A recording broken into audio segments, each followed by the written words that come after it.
Историята на трамвай 12.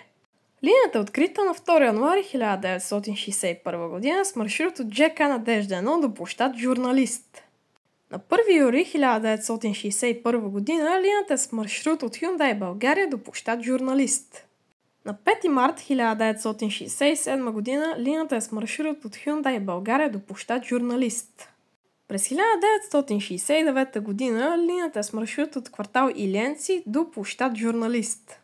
През 1994 година линията е с маршрут от квартал Иленци до квартал Хладилника.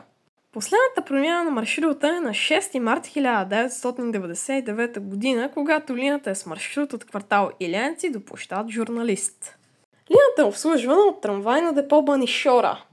Подвижен състав. Допреди 1-2 години линията беше обслужвана от български трамвай, но сега се обслужва от ТЕЛ СММ 700 ИТ Инекон и краставици, по-точно Шидлери. Ами това беше за днес.